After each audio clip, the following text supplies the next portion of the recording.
Hello guys, pag-usapan lang natin ang breaking news. Exclusive nga naman kasi guys pinag-uusapan. Daniel Padilla handang ipatiking kakaibang Padilla sa pagsalang niya sa action series niya. Dahil yan kasi guys ang pinag-uusapan at yan din kasi guys ang pinagkakaguluhan. At lalong-lalo na guys, patok na patok ang incognito ni Daniel Padilla sa lahat ng mga tao. Hindi tulad noon na pinapabagsak si Daniel Padilla pero hindi naman guys magawa. Kasi ang mga tao noon, ang sinasabi nila nasaan na daw ang mga bumabatikos kay Daniel Padilla dahil si Daniel Padilla ay patuloy lang na pinagkakaguluhan. Kita nyo naman guys, pinamalas ni Daniel Padilla ang lahing Padilla bilang action star dahil nagsimula ang kanyang angkan bilang action star na sina Robin Padilla at ang kanyang ama, lalo-lalo na guys ang kanyang tita na si Rostom Padilla. Tamasang sinagot ni kapamilya aktor Daniel Padilla ang ilan sa mga katanungan nag-uugnay sa kanya sa Padilla family bilang action star. Sa MediaCon sa isinagawang kamakailan para sa upcoming TV series ng Incognito, iginiit ni Daniel na tila kaya niya raw daigin ang kanyang ama na si Romel Padilla pagdating sa action series. Excited din akong pakita sa airpot ko to. Parang panis siya sa akin dito. Joke lang, ani Daniel sa media. Pero ang pagkakaalam natin guys, kakaiba si Robin Padilla, kakaiba din si Rostom Padilla at kakaiba din si Romel Padilla kung iaambing natin guys kay Daniel Padilla. Siyempre guys, sila ay lahi lang. Mas pabor tayo dun sa mga naunang nagpamalas ng action star. Kasi guys, kakaiba din ang dating ni Romel Padilla. Kasi kung susukatin natin guys, ang lahi na pinagmulan ni Daniel Padilla na si Romel, mas aminado tayo guys na astig at maangas si Romel Padilla. Kasi guys, yung asyong na napanood natin, kakaiba doon si Romel Padilla. At lalong-lalo na guys, kapag magkasama pa sila ng kanyang kuya, Robin Padilla, ay kakaiba na ang kanyang dating. Diba? Balik teleserye si Daniel Padilla sa kabila ng mga binibida sa action series na Incognito na nakaakdang ipalabas sa darating na Enero 2025 kasama ang ilang kapamilya aktor na sina Richard Gutierrez, Ian, Baron, Kayla, Maris at Anthony. Yan kasi guys ang mga pinag-uusapan noon.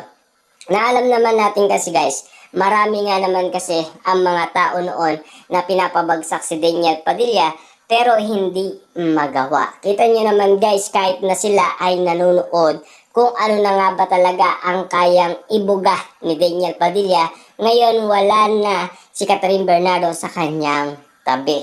Pero para sa atin naman kasi guys, isang lahing Padilla yan, si Daniel Padilla, at hindi pwedeng matalo yan kahit na sino. At lalong-lalo na guys, meron nang napatunayan ngayon si Daniel Padilla kasi hindi niya nakasama si Catherine Bernardo. Ibig sabihin, 1 point para kay Daniel Padilla. Ibig sabihin, marami na nakakita at marami na guys ang nakasaksi sa kaganapan sa pagiging action star ni Daniel Padilla at waging-wagi ang kanyang incognito. Ibig sabihin, nga ang kanyang mga basher. Ibig sabihin, lahat ng bumatikos kay Daniel Padilla ay hindi nila kayang patunayan ang kanilang sinasabi.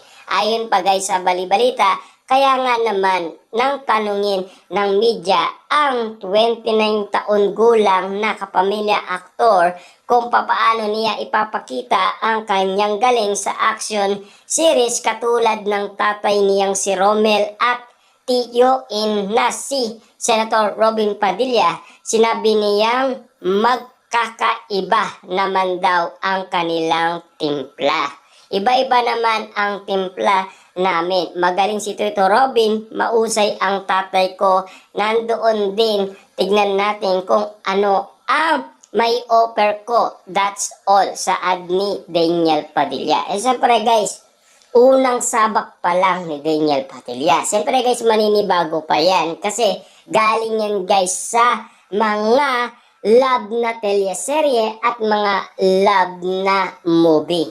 Na alam naman natin kasi guys, si Daniel Padilla nagsimula na yan sa love team kay Julia Montes. Pero alam naman natin guys, mas priority noon ni Daniel Padilla ang pag-aaral.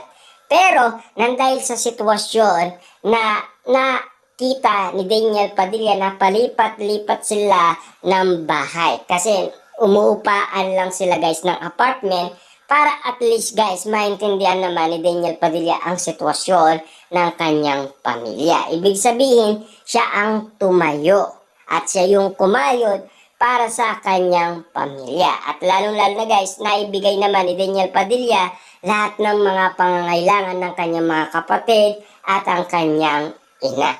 Kita niyo naman guys, ang Sang Daniel Padilla. Malayo na guys ang nararating kesa sa mga bumabatikos sa kanya, hanggang ganun lang sila. Dagdag pa niya, wala rin daw siyang maramdaman na kaba sa pagsalang niya sa action series. Wala naman akong nararamdaman na kaba.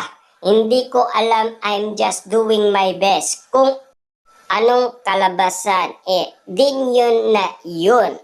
And I'm proud sa ginagawa namin lahat as a group sa ad ni Daniel Padilla. Ito ang muling pagbabalik ni Daniel Padilla sa teleserye matapos ang uli niyang pagganap sa Too Good to Be True noong 2022 kasama ang ilang turns ex-girlfriend na si Catherine Bernardo. Na alam naman natin kasi guys, naninibago pa umano si Daniel Padilla. Pero alam naman natin guys, lahat yan ay pagsubok ni Daniel Padilla. Hanggang una lang yan guys. Pero hanggang sa dumating ng dumating guys, ang talent talaga ni Daniel Padilla sa kanyang lahing Padilla, mapapatunayan din guys at mapapantayan din niya ang kanyang mga tiyuhin at lalong-lalo na ang kanyang ama.